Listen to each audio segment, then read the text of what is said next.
Hi guys! So, niadto din mi sa Listo Plaza para mang groceries. So, ang una namang gibulong is ang green tea. Kay, ana sinang nang na importante daw ang green tea para sa health ni Papa. So, nagpili-pili siya din ha kung unsa ang iyahang paliton kay mahal man pud ang mga green tea. So, ang iyahang ipili ana kay is kana lang baratuhon nga barato-barato ba para makasave. Sunod namang gibulong is ang mantika. So, ang gibulong sa kong sister is ang vegetable oil na mantika. So, kapili-pili pa siya kay naba may different kinds of mantika na yung mga sunflower, carola, mga na.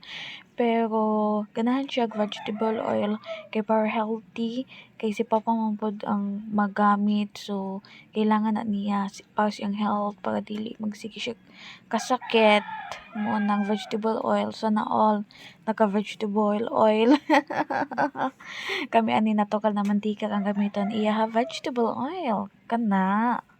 Dilang lapitan namili na may og patis og suka na kanang makasave me. So pouch among gipili ana kay naman may sulod lang sa balay para dili siya yabo. So mga pouch og jud kay mga may mga para namo makasave-save ka kay igo-igo man pod ang budget sa akong sister kay siya man pod ang magbayad. Kabalobi ka sa akong igsuon na sobra ka inot. So mamulong na mi og mga dilata din ang dapita. So ang unang giuna kay kanagong sardinas nahalang kay mo man ay among favorite no sardinas per me. Wow. Dayong sunod mga meatloaf. So nakakuha na akong sister diha og meatloaf, corned beef, pero ginatotal po na niya para dili ma-over iyang gasto. So sunod din ha mga noodles. Kana ko nang easy to cook ka ba para sa ensayo na nga dili na magsigpamalit sa tindahan kay mas mahal biya nang sa tindahan na kanang tingi-tingi kanang nas tindahan ka sa inyohang silingan. So nikuha po ko ana og spaghetti na tag 15 na gway na nagamay ra.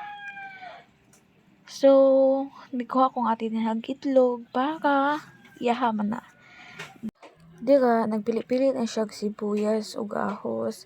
So ang una niyang gipili kay sibuyas na kanang fresh pa kay bukag wala man sila bag-ong stocks og sibuyas. So ang ako na siyang gitabangan og pili dinha kay para kay iya mo pug gipili kay katumang pug dili kay as in fresh jud nga na ba. So ako may kabalo. Wow, sanaan. So akong gipilian na kanang gagmay ra kay kuan pang adlaw-adlaw ko man pud ang gamiton. So kana lang gagmay uy. Pareha po ng sibuyas, mas fresh pa ning gagmay, di ba? So ni okay po siya ng gamay. Sunod kay kanang ahos, pwede siya ganahan kay tag 45 daw. Namili po siya og tag 30 kapin. Nga nakagabi ka inot. Shout out ko sa mga manok na sigsaba dagay Vilga voice over ko makalagat. So, nanguha na po din na ako ang sister og talong kay favorite man na niya himuong tortang talong na yung mga utan-utan para anang kalabasa. So, gapili siya kalabasa. Kay hilig jud mga utan. Kay mura man dali-dali ra pong mautan dito sa balay. Mga ingana. So, nipalit ang daan ana diha kay para di na mo palit sa Changi. So, sunod na mong gianha kay mga pan. Mga supas, mga usa ka dito gipalit. So palit mi og pan na katawang plain na pan kay dili man pwede og sugar si Papa. So dinha namili na mi og gatas para kapapa gyapon. Iya magyapon ang gatas pero mag-inom magyapon mi. Iya ha pero inom gyapon mi. Unang namili siya iyaha kuno pero akong giignan ayaw na kay daghan na siyang gipalit. So dinha magsugod na kog talay kay noo kay bali man ta sa kayong talay. So mao to guys, thank you for watching. Bye bye.